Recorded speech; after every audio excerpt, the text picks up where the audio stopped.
নমস্কাৰ বন্ধুসকল, পুৱাৰ চাহ কাপ ল'লোঁ। আপোনালোকে চাহ খালেনে? যদি বনাই খোৱা খাই বৈ লওক। আৰু চাহৰ লগতে আছে অকণমান জ্বলা চানা আৰু লগতে আছে দুটা পিঠা, আমাৰ হেঁচা পিঠা। চাহকণ খাই বৈ আহিলোঁ।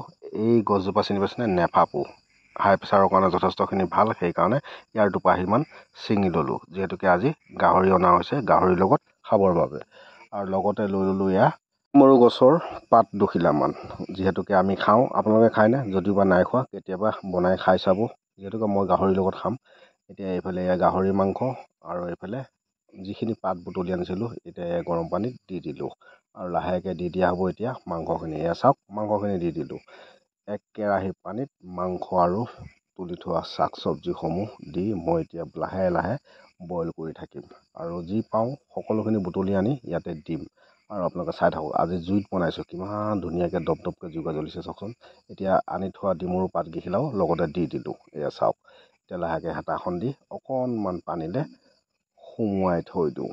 লাহেকৈ উতলক, তাৰপাছতে আকৌ বুটলি আনিলোঁ। এয়া এইবিধ শাক চিনি পাইছেনে বাৰু? আমি ইয়াতে কওঁ শুহুনি বন, আপোনালোকে কি বুলি কয় নাজানো। এয়া ধুনীয়াকৈ দি দিলোঁ আৰু খুব ধুনীয়াকৈ বনি এতিয়া চাওক, এক কেৰাহী পানীৰ পৰা শুকাই খুব সুন্দৰ এখন তৰকাৰী। খাই কেনেকুৱা লাগে জনাম, আৰু আপোনালোকেও এদিন এনেধৰণে বনাই খাব।